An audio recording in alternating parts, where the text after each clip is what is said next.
Hey, hello everybody. Um, we're going to try to get through here talking about metabolism during exercise and then talk about fatigue when we get to the end. This is one of the weirdest things that I've ever done as an instructor. Um, just me in a room talking to a screen without anybody to react to, nobody to laugh at my jokes and those things. So we'll see how this goes. You guys can give me some feedback on what you think about this. So we left off in class yesterday talking about this purple area at the start of exercise that we called oxygen deficit. Okay.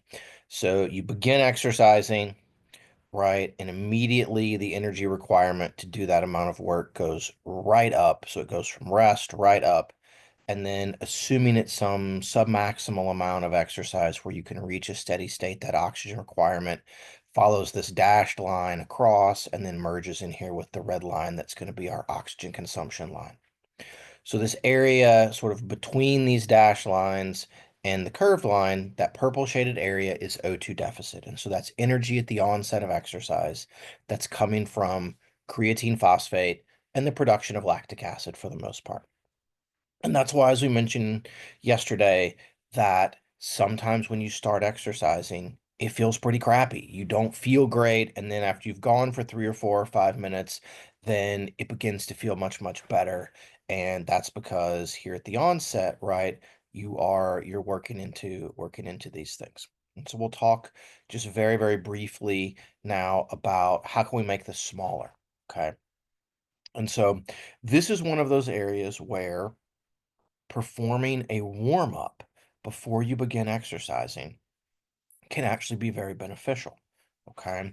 And so if I am going to do a race or I'm going to do something where I need to be able to feel my best and sort of get at my sort of metabolic peak, if we will, at the onset of exercise, what I should do is I should go out and I should warm up. I should walk. I should jog. I should do some things so that I can stimulate aerobic metabolism to sort of speed up as much as it can, then rest just a little bit, and then I want to start exercising.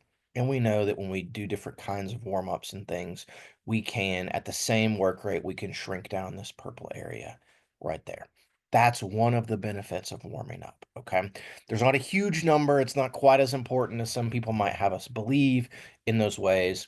But by going out and doing some things, you're going to stimulate ADP production or ADP production, sorry, which drives an increase in the speed of aerobic metabolism. So you're sort of warming the engine, the metabolic engine up. So when you really need it to be able to go during a race, we can move this red line sort of up and left and reach that steady state a little bit faster. Okay, that's the start of exercise. Okay, that's the start. We sometimes call this VO2 onset kinetics. I've got a slide about that in the coming up. On the back end of exercise, though, is this green area. And so you've been doing your bout of exercise, you're going, you're going, you're going, and then boom, you stop.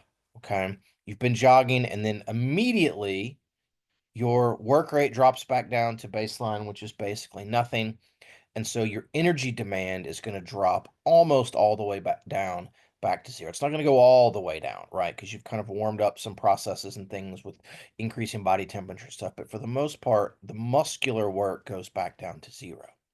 Well, there's going to be this lag in the return of oxygen consumption levels, right? That's driven by increased heart rate, increased breathing, and things. It's going to lag and recover back down towards baseline over several minutes. Okay. And so this green area, or the area sort of under the O2 consumption curve that is above resting levels in green, is called EPOC, or excess post-exercise oxygen consumption. And what that represents is work or ATP being supplied by aerobic metabolism that is above what we absolutely need because our work rate has returned down to normal. Okay. And so this is a phenomenon that everybody experiences essentially as you recover at the end of a bout of exercise. And we'll talk about the things that contribute to that in the coming slides. Okay. I talked about that this was VO2 onset kinetics.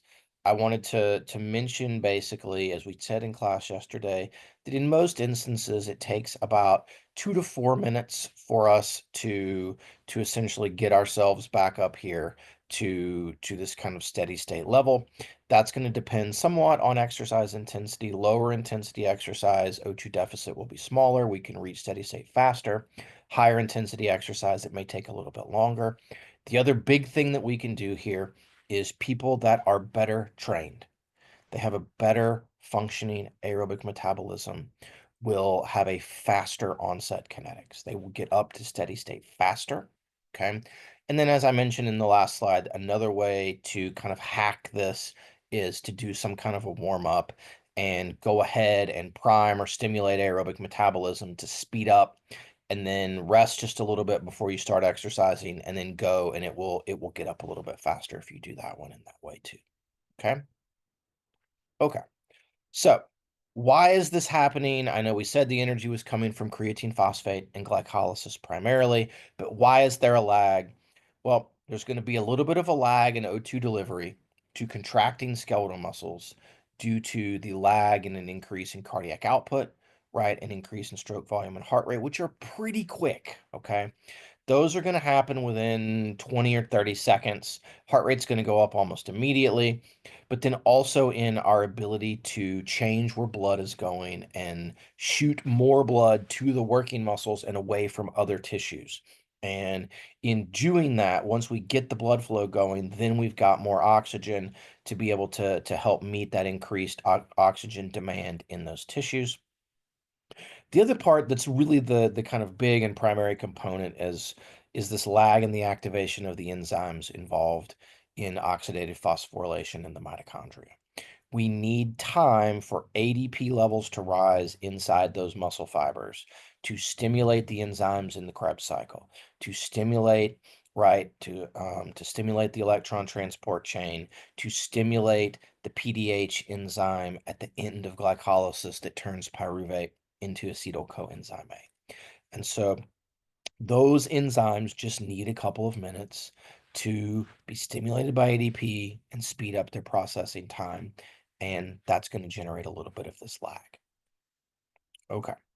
So in addition to calling it EPOC, it's also sometimes called offset kinetics. And I guess I should have mentioned in the previous slide that kinetics denotes time and energy in those ways. So this off kinetics is I stopped exercising, I turned the work rate off. Now I need to basically turn that increased metabolism off. And so the kinetics is describing kind of the speed at which this is going to come down and return back to baseline. Okay. So we know there are many factors responsible for EPOC, and the general take home from EPOC is very simple.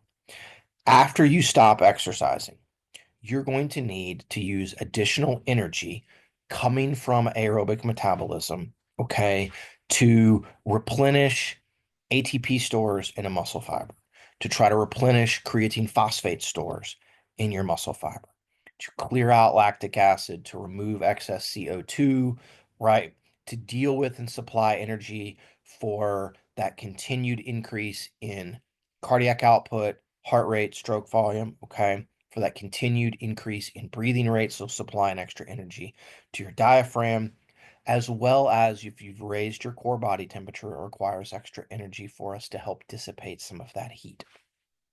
So in essence, what has happened is we are cleaning up the metabolic byproducts. We are cleaning up and returning back to baseline all of our other physiological systems that we activated during exercise. And so we use that additional energy once we've stopped, okay? We keep it elevated until we can return it, until we can return it back down. All right. So here's showing most of this um, in this particular form. I like this graph. You guys are in no way, shape, or form responsible for drawing this graph or anything else. But what you can see is in the kind of underlying graph here, this black line, that's the oxygen consumption curve. The blue here at the front is O2 deficit. The blue here at the back is EPOC, okay? And so then what they've overlaid on top of this is a graph representing concentrations of creatine phosphate inside of a muscle fiber. And so what you will note is work and exercise begins, right? We're in this O2 deficit, and creatine phosphate levels are going to progressively fall pretty much until we reach steady state O2 consumption. Okay. Then we stop exercising, and then in this epoch period, we are then going to, there's almost this inverse looking curve as creatine phosphate gets resynthesized and put back to normal. Okay. The size of epoch, right? How the magnitude of the area under this curve is determined by the length of exercise, so the duration and the intensity. Longer duration, higher intensity, bigger epoch, longer for us to recover back down to baseline because we've used more creatine phosphate. We have activated our cardiovascular system and our respiratory systems to greater degrees. We've got more heat to dissipate. We've made more lactic acid. Okay. Because all of this energy in EPOC is being supplied by aerobic metabolism, people that are better trained aerobically, much like with have a smaller O2 deficit, they also have a smaller EPOC. People that are better trained will recover back to baseline. They will resynthesize their creatine phosphate. They will clear their lactate. They'll get back to baseline faster. And so, in the absence of being able to measure max VO2, in the absence of being able to measure overall oxygen consumption or mitochondrial function, you can measure epoch. You can measure how long it takes you to, in time, to recover back to baseline and get a general estimate or comparison between people of who's the most trained. Okay. Okay. Before we talk about RER and what's going on there, I want to mention one more thing about epoch. Okay. You guys will note that it comes down pretty close to baseline, but it doesn't actually go all the way back to baseline. It may stay elevated. If you exercise today, you may raise your resting oxygen consumption for a day or two afterwards. You may not come all the way back down to normal. And we don't fully understand why. But what this means is that over the course of several days after a bout of exercise, especially if it's reasonably high intensity for more than, say, 15 or 20 minutes, is you're going to have an elevated resting metabolism, which means you will burn more calories. This is a phenomenon that one of the kind of more popular gyms that you go to, if you go to Orange Theory Fitness, that they call this afterburn. Okay.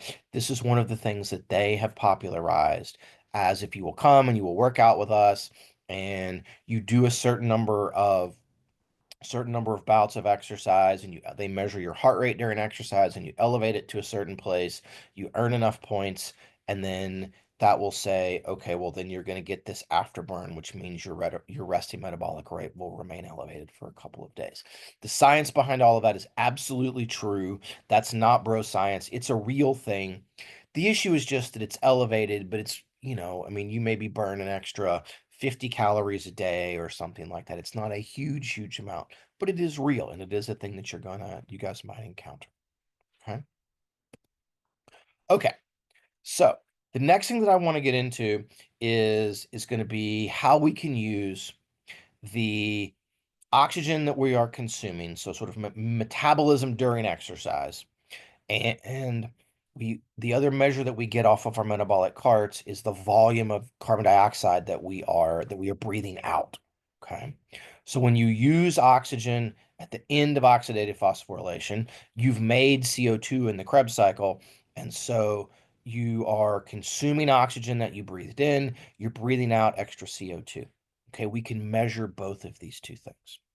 The utility of measuring and understanding this is if we create a ratio, okay, what we call the respiratory exchange ratio. So if we measure how much carbon dioxide you breathe out, how much oxygen you're using, okay, and we put this ratio of one over the other, it can tell us relatively the amount of energy in aerobic metabolism that we were generating from the breakdown of fat versus the breakdown of carbohydrate.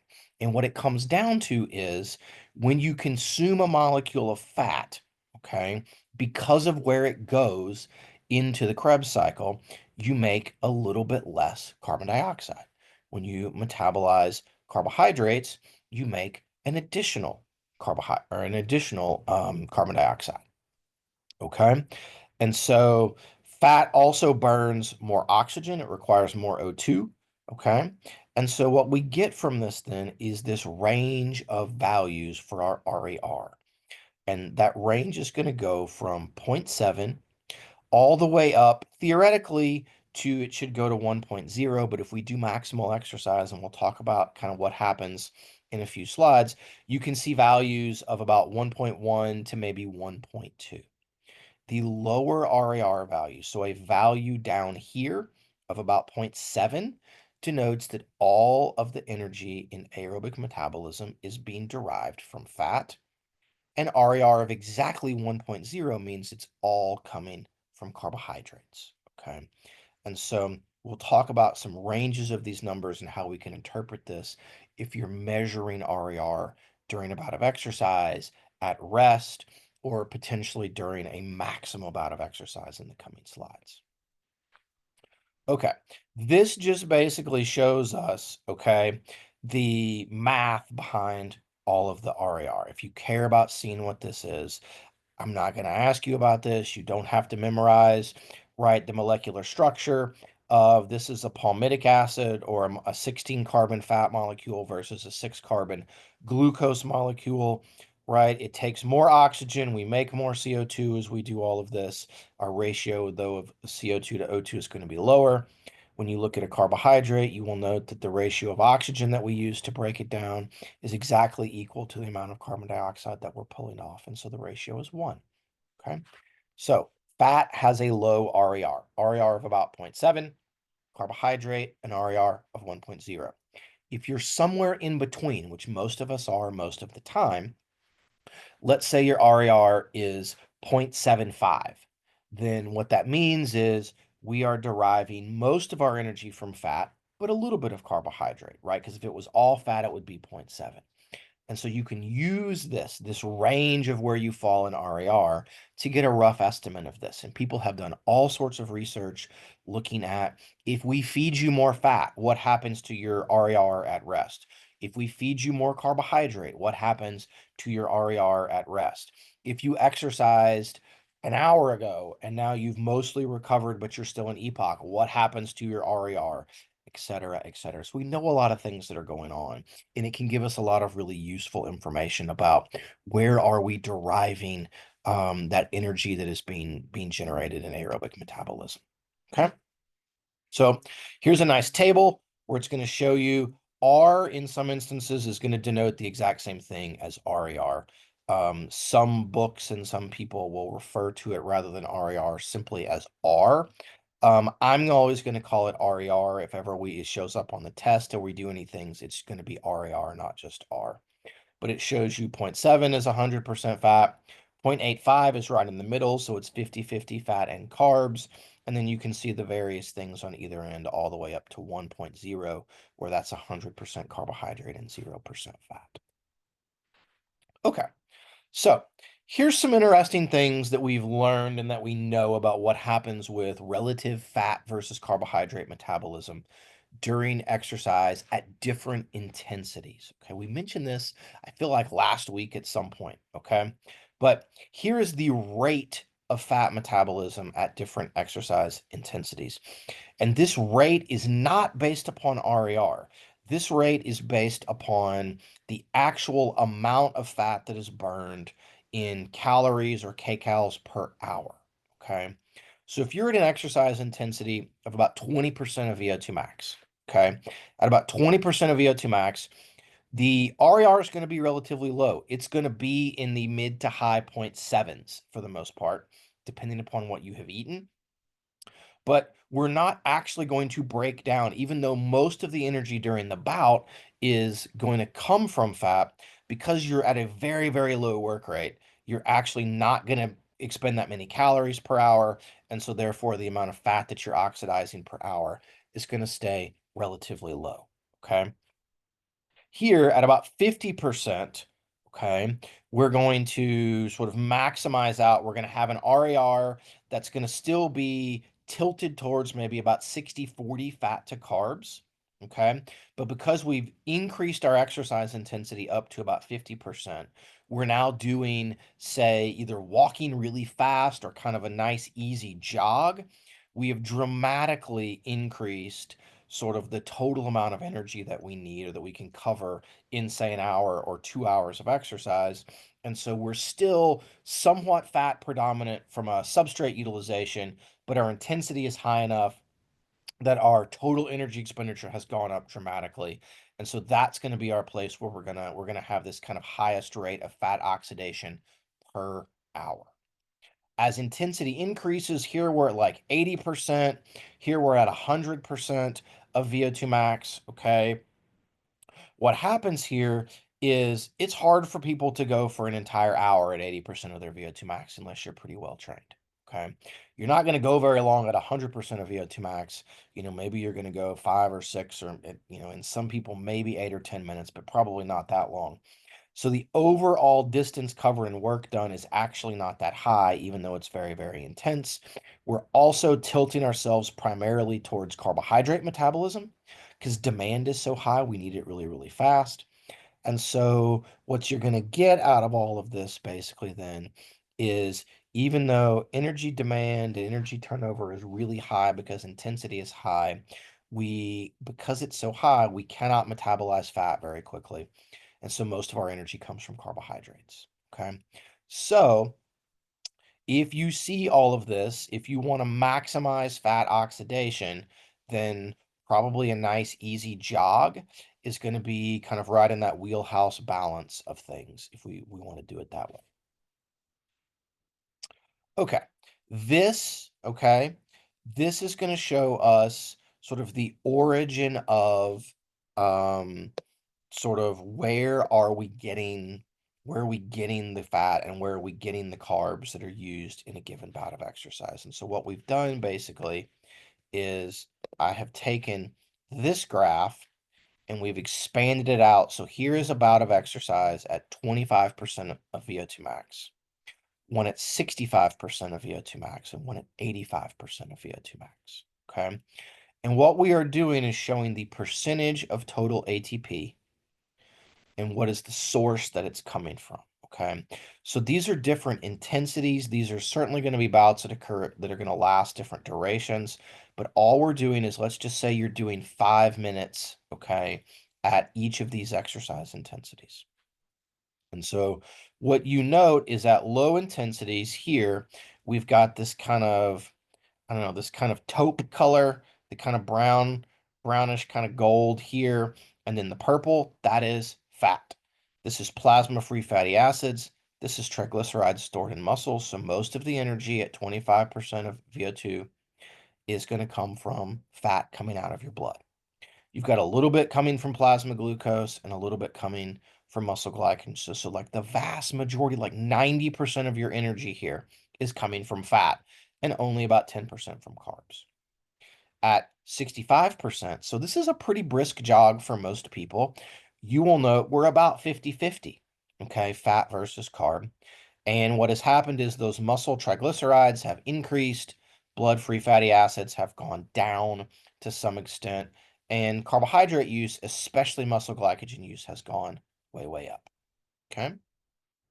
At 85%, what you're going to see is even more of a shift to carbs, where we're now almost 80-20 carbs, lots and lots of muscle glycogen, much less of our triglyceride use, either from the plasma or from inside of our muscles. So all, again, is just illustrating the same concept. At low intensity exercise, we're going to have a lower RER and therefore use way more fat, okay, as a percentage of our total. That's not that this is the optimum intensity for metabolizing fat per se. It's just that as a percentage of what we're doing, more is going to come from there. Okay. Okay.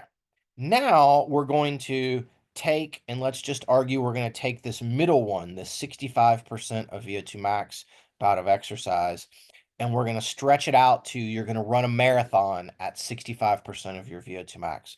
So here's 4 hours of exercise. Okay. We start off at about 50-50. Okay. Here's blood glucose. Here's muscle glycogen. Here's plasma free fatty acids. Here's muscle triglycerides. We're going to start at about 50-50. And the big takeaway is that as exercise progresses over time, use of carbohydrate is going to tick down a little bit.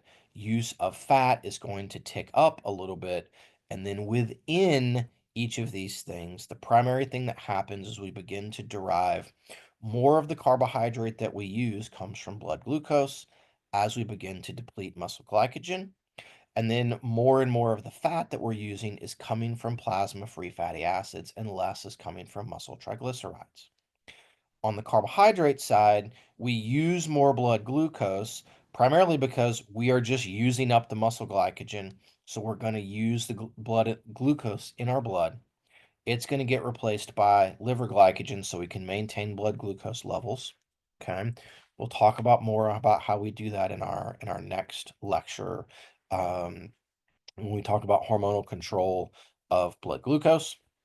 And then on the fat oxidation side, the reason that plasma-free fatty acid use is going to rise is it's going to take us, say, an hour to an hour and a half to maximally stimulate the hormones that will lead to the breakdown of free fatty acids that are stored in our adipose tissue. As that breakdown happens, then they get dumped into the blood, in the plasma.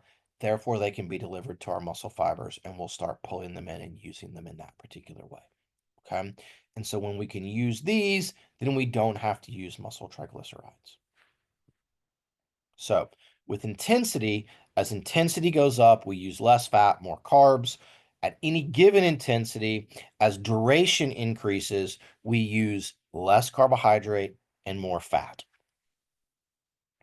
Okay, I know you guys have talked about this in other classes, but we're going to do a real quick sort of zoom through talking about maximal oxygen uptake or max VO2. Okay, this is the highest attainable oxygen consumption during what we would consider to be a maximal bout of exercise. This is the most or the largest and fastest rate of making ATP in the electron transport chain that is available to you during exercise. What this tells us is this is the single best indicator of cardiorespiratory endurance, or what we term aerobic metabolic fitness. Okay. Max VO2 in people that have similar max VO2s, it's not a great predictor of exercise performance in, say, an endurance race. All right. What it is in many ways, though, is as you age, older people who have a higher max VO2 live longer. This is arguably the single best predictor of longevity and quality of life in older individuals that we have. It's also a thing that tends to be higher VO2 max, tends to be inversely related. So VO2 max is high, then chronic diseases that are associated with aging and things also go down. High VO2 max, less risk of cardiovascular disease, less risk of pulmonary diseases, less risk of type 2 diabetes, less risk of certain kinds of cancer, etc., etc., etc. Okay? The general way when we measure it, we're going to measure it as a liter of oxygen taken up or used per minute, is our unit of time, okay, during exercise. But we call this an absolute expression, liters of oxygen per minute that's consumed. This is one thing the metabolic cart will give us, but it doesn't tell us a lot. It's hard to compare liters per minute among individuals. We can't compare men to women. We can't compare old to young. We can't compare trained to untrained very well in doing this. So what we do when we get this liters per minute value is we express it relative to your body weight, okay? And so you're going to get a value in milliliters of O2 consumed per kilogram of body weight per minute. This is the thing that lets us compare across people that weigh different amounts. Okay. For certain kinds of exercise, if you do DEXA scans on people and you measure their lean muscle mass rather than expressing it relative to total body weight, you can express it relative to lean mass. Also, a thing that we can do. Okay. Things that alter and contribute to VO2 max. Sex matters, okay? Partially because sex plays a role in body size, and sex also tends to play a role in total muscle mass. The big thing that is going to make max VO2 go up in an absolute sense, so in liters per minute, is total muscle mass. Also, if you have a larger body size, you tend to have a larger heart. You also tend to have a larger blood volume, okay? And we need to take those things and make them relative to weight or relative to body size to help us decide who's the most fit. Because muscle mass goes up with training in some people. Heart size definitely goes up in people that train aerobically. Blood volume goes up in people that train aerobically, as do the number of mitochondria and capillaries. Those are going to go up. And so what we want in many ways to have the highest max VO2 is to have the most muscle, the biggest heart, the largest blood volume, and the most mitochondria and capillaries as we can, but also keep our body weight as low as is feasible in the midst of all of this so that we make our liters per minute of O2 get as big as possible, and that body weight that we divide it all through by as small as we can. That gives us our largest relative VO2 max value. Okay. And so this is going to be a sort of a very terrible kind of way to look at this, but I want you guys to try to understand why it's necessary to normalize VO2 to body weight. Okay. And so I have these two sort of anthropometric representations here, and I will joke around. This we will call, this is Dr. Black on the left when I was, let's just say I was a junior in high school. I weighed about 150 pounds as a junior in high school. I weigh about 200 pounds now. Not a subject I'm comfortable talking about, but that's where we are. Okay. And so what we look at, the red is meant to represent muscle tissue throughout the body. And then the yellow is meant to represent, let's just say, stored adipose tissue throughout the body. Okay. And so here in these two things, we can make an argument, right, that my muscle mass is relatively similar-ish. Okay. Therefore, my absolute VO2 value, which is related to this muscle mass, was about 3 liters per minute when I was a junior in high school, and it's about 3 liters per minute now. I have no idea what it actually is in these instances, but this makes for a useful comparison. So in an absolute sense, you would say their VO2 max is the same. They're equally fit. However, when you imagine that this person weighs 150 pounds, when I weighed 150, right, I was only having to carry around and generate energy to generate force to move only 150 pounds. Whereas now, when I weigh about 200, I am in essence, my adipose tissue is like carrying around a backpack. Okay. It is inert tissue that does not contribute to force production, does not contribute to ATP production, but I have to generate an extra amount of force, which uses more energy to move my 200-pound self around. So when we normalize these things to body weight, you will note that, let's just say I had a max VO2 of about 44 mLs per kg per minute here versus about 33 mLs per kg per minute here.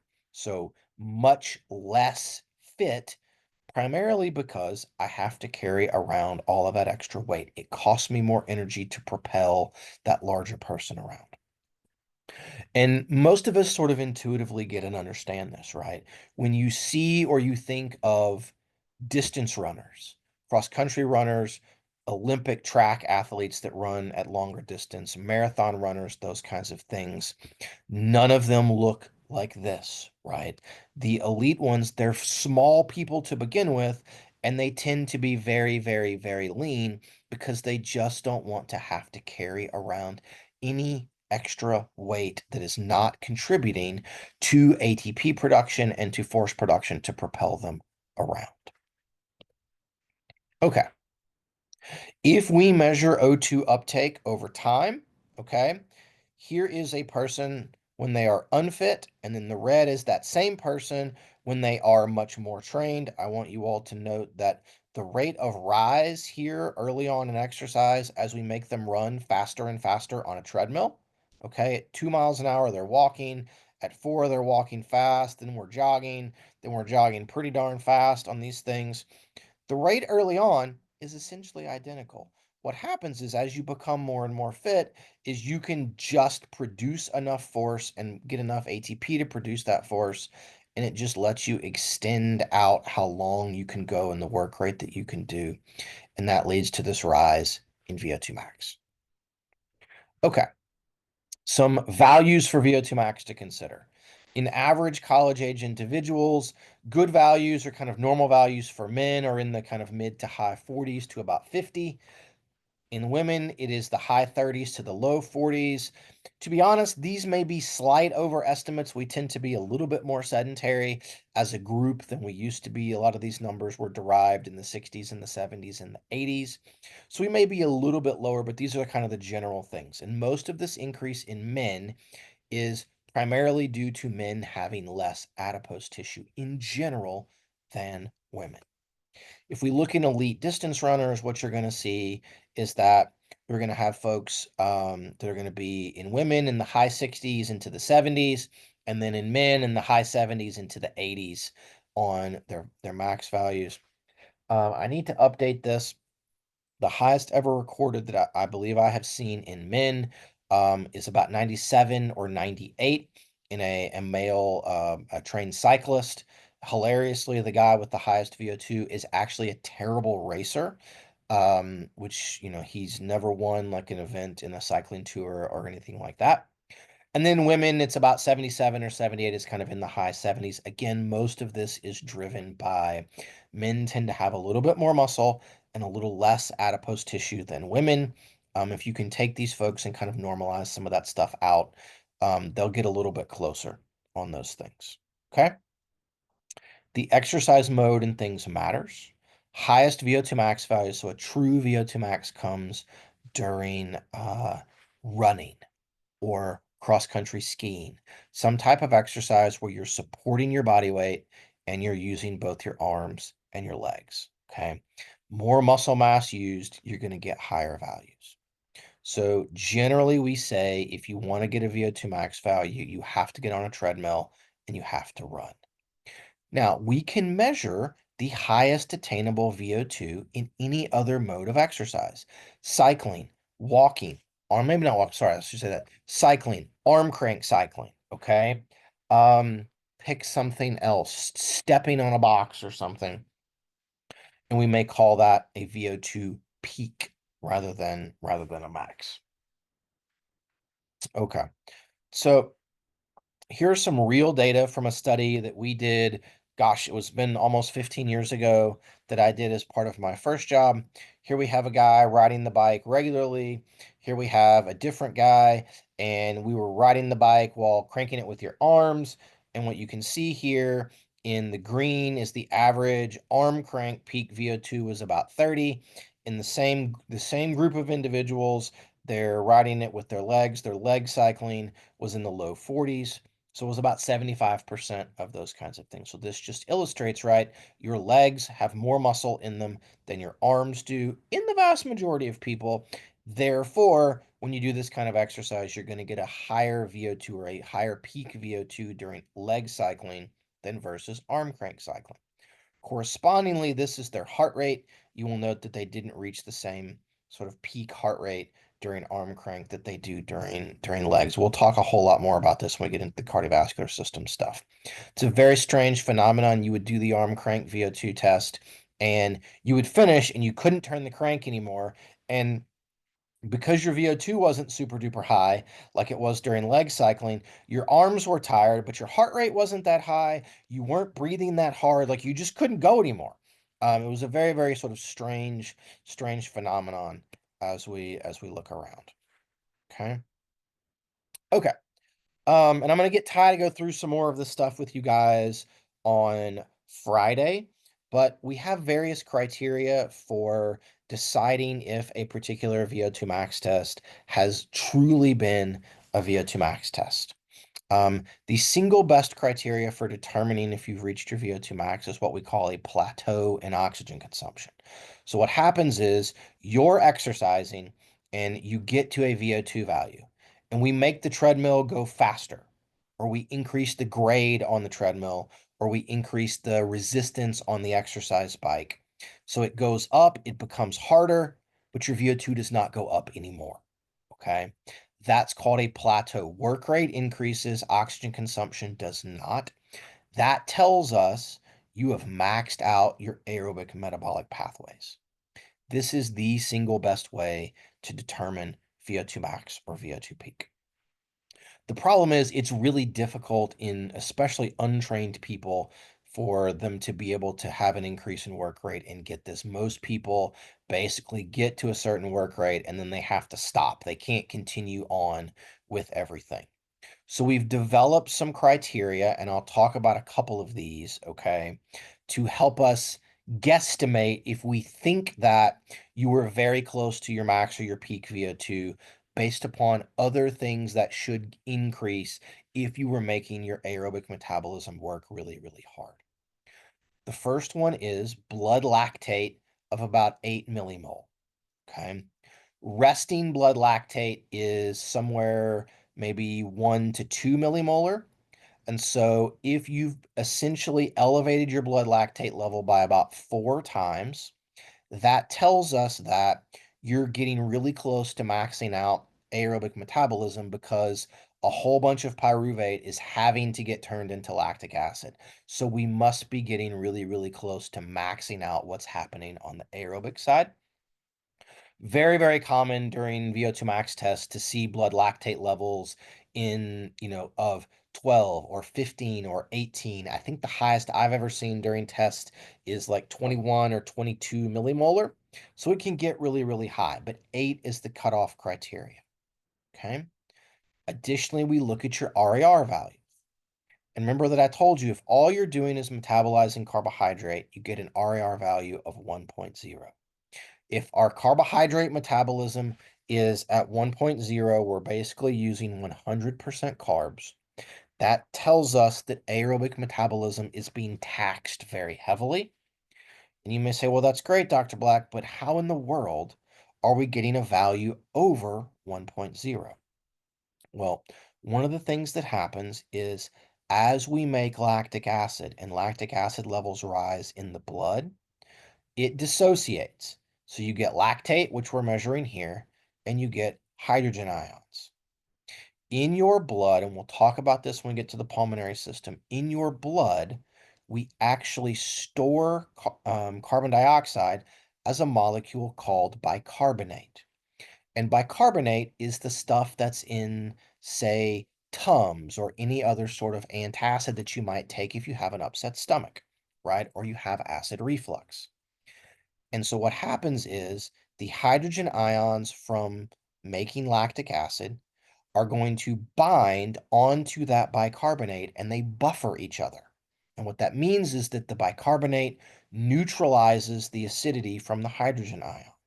But in doing that, it releases that carbon dioxide into your blood. So now there's extra carbon dioxide that you breathe out that was not made in the Krebs cycle. And so when you breathe all of your Krebs cycle CO2 out, plus the stuff from buffering lactic acid, there's actually more. Okay, we're making the top part of that RER ratio go up, and it lets us get up over 1. So an RER over 1.1, blood lactate of 0.8. You can look for 90% of age predicted max VO2. This one is less useful. We can ask them for a perceived exertion, basically of 19 or 20. We ask them, how hard does it feel? How hard were you working? This one is great, but people can lie to you and be like, oh man, I was totally crushing it when they weren't.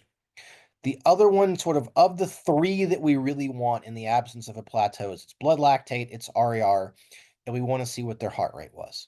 If they can reach approximately 95% of age predicted max heart rate, that tells us that they're maxing out cardiac output. their cardiovascular system is working really hard. We're doing the best we can to deliver oxygen, and that's going to be our other predictor. Okay. So if I ask you something on a test, the plateau is the best criteria. In the absence of that, what we really want to see is these other three: blood lactate, RER, and percentage of max heart rate. The other two are fine, but it's really these three that we really are going to care about. Okay, so what determines max VO2? And it's an integrative measure, so it's determined by cardiovascular system function. It's determined by pulmonary system function, right? So can we bring the oxygen in from the air? Can we get it in our blood? Can we get the blood to our working muscles? And then it's also really, really, really determined also by what's happening in the mitochondria in our muscle fibers. Okay. We need oxidative enzymes. We need Krebs cycle and we need electron transport chain in the muscles to do something with that oxygen to help us make a whole bunch of ATP. And remember that that enzyme activity is in some ways determined by fiber type, but it's primarily determined by the number of mitochondria. And training can dramatically increase the number of mitochondria in our muscles. Okay, let's talk about fatigue here relatively quickly. Okay, and this is an application of both metabolism and force production. Okay, so when we talk about fatigue, I don't really mean that we're tired. Okay, I don't mean that we're sleepy in that way. What we're going to talk about with fatigue is something that is going to lead to a decrease in work rate or a decrease in force production. Okay. And so that's basically a decrease in our physical performance, or in some instances, in our mental performance. Okay. And so that's how we're going to define fatigue: a decrease in physical function, a decrease in force production. I can do something once and then now I can't do it again. So this might manifest as I'm running and I can't run at that pace anymore. I have to slow down. That means I'm reducing force production. That's fatigue. Or I'm running and I can maintain force, but I'm choosing to stop because I feel crappy, right? That's a decrease. I no longer can perform that physical function. I'm stopping. Okay. Or it could be I am doing a set of resistance training and I'm lifting 100 pounds and I can do it 7 times and I try and I can't do it an eighth time. I cannot generate enough force to do that physical function of lifting that weight again. Okay. I could get it once or twice or 7 or 15 times, but I can't do one more rep. That's fatigue. Okay. We differentiate fatigue from what we call weakness. Weakness is physiologically defined as a failure to generate a sufficient starting force. So I may be too quote unquote weak to lift 100 pounds. I can lift 80, but I can't lift 100 because I cannot generate enough total force. Physiologically, that's weakness. Okay. It's not fatigue. Fatigue is I can do it once or twice, but then I can't continue to do it. Similarly, most of you have had this experience, is that oftentimes after we do something new, especially heavy resistance training, we injure or damage a muscle.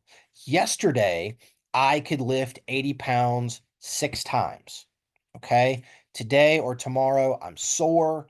I have a decreased range of motion. And what accompanies that injury is actually a decrease in an ability to generate force because we've damaged individual sarcomeres and muscle fibers. Okay. That's probably not fatigue. It's probably due to injury, even though it may manifest in the same way. And we'll do a little bit about muscle damage and muscle injury later on when we talk about some training things. Okay. But that's the big thing. Fatigue is a failure to generate the desired or expected force or work, a decline in physical function. Okay. Okay. We break fatigue up into two kind of general areas. And those areas are going to denote where is the failure to generate force originating? Where is it coming from? Okay.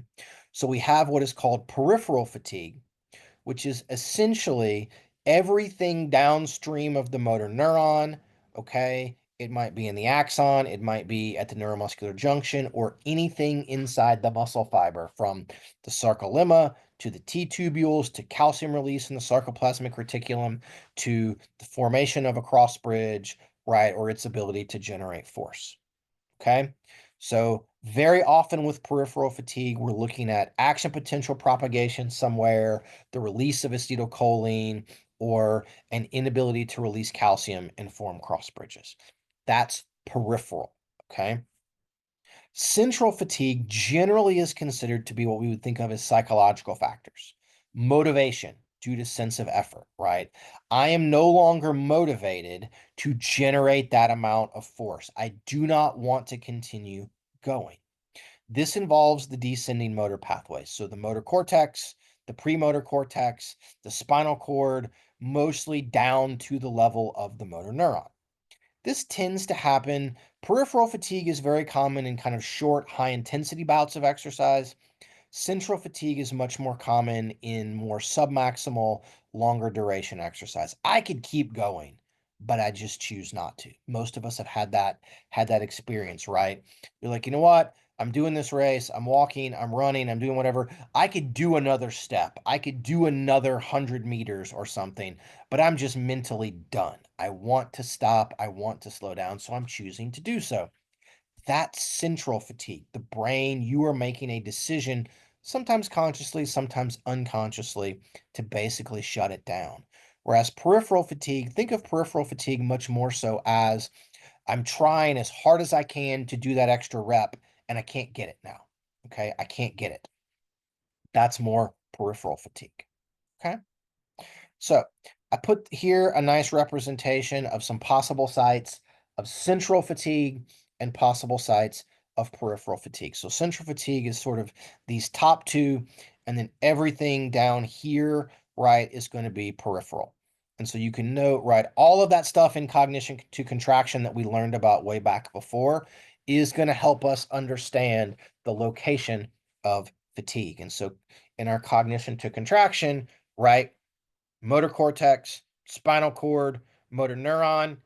If there's a failure in those areas, that's central.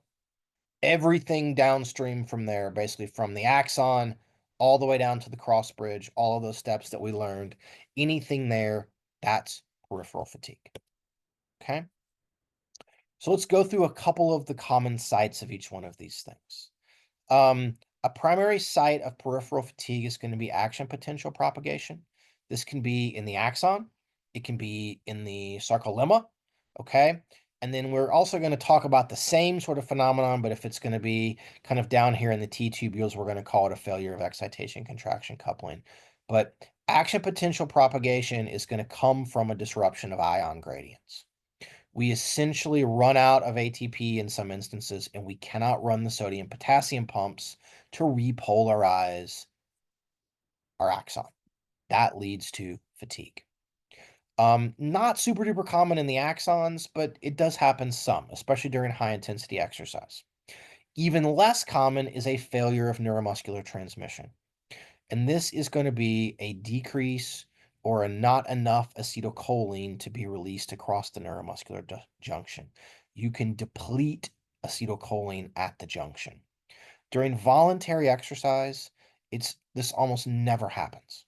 I can bring you to my lab, we can do electrical stimulation on you, and we can cause this to happen, but that's really not very physiological or not a thing that happens in everyday life. But it is a thing that could happen.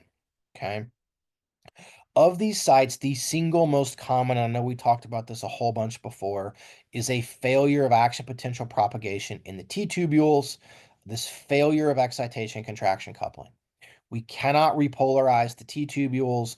We have a problem. We can't activate the DHP receptor. Therefore, we cannot activate the ryanodine receptor, and we can't release calcium from the sarcoplasmic reticulum. This failure right here, this is the single most common site of peripheral fatigue. This is a thing that happens when you're trying to do reps to failure with resistance training and you can't do another rep.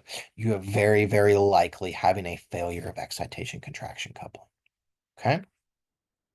A lot of what happens with peripheral fatigue can be due to an inability to release or to a buildup of certain ions. Okay.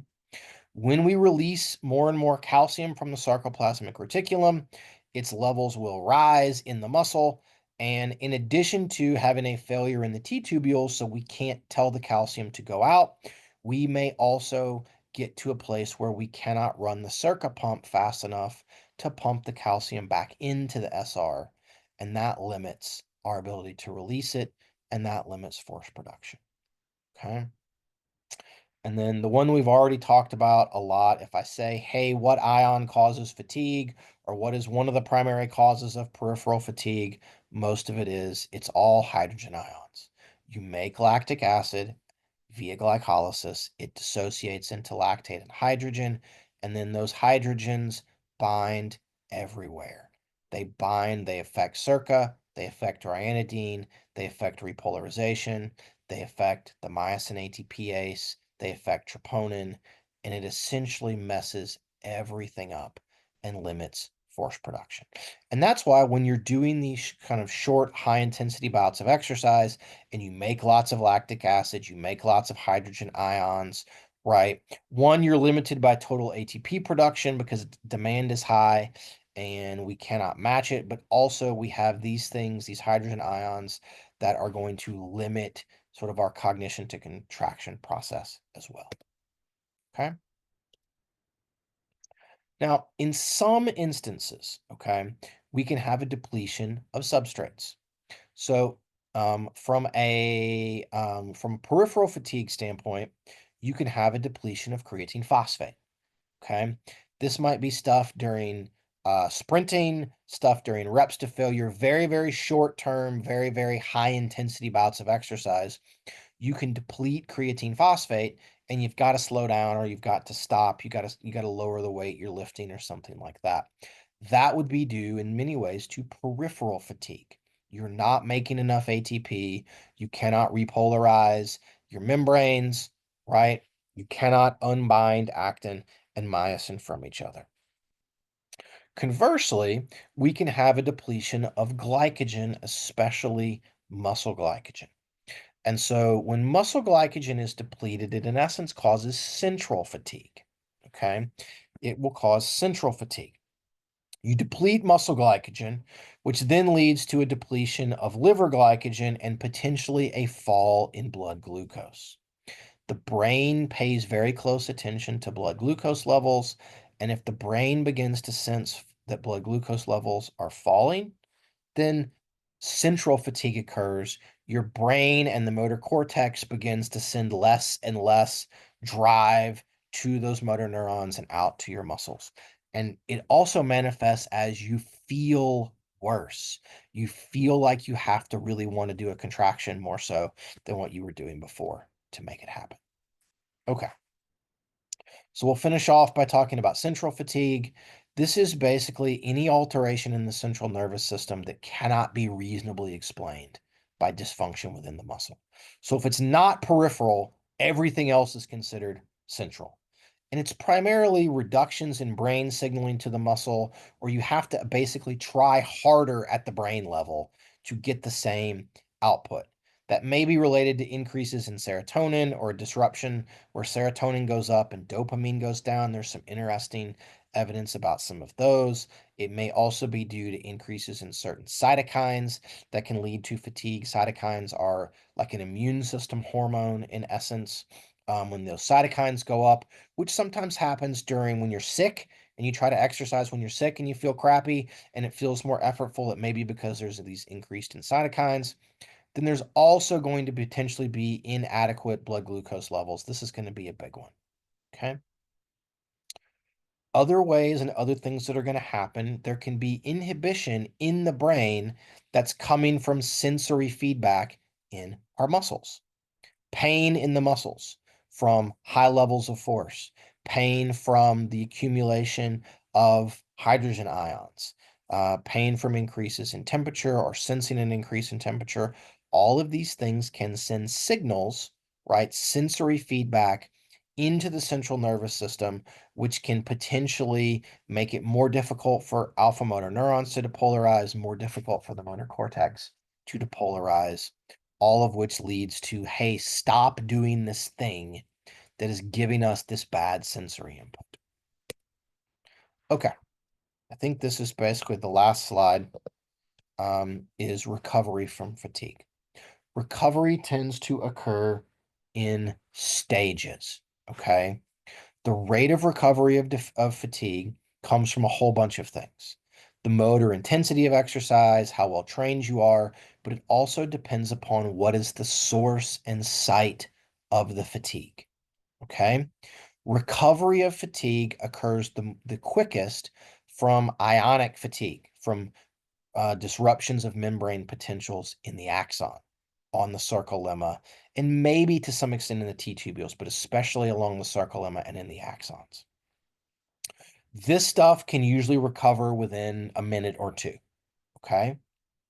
Accumulation of hydrogen ions causing pain, causing disruption at circa and ryanodine, at the interaction of actin and myosin, those types of things.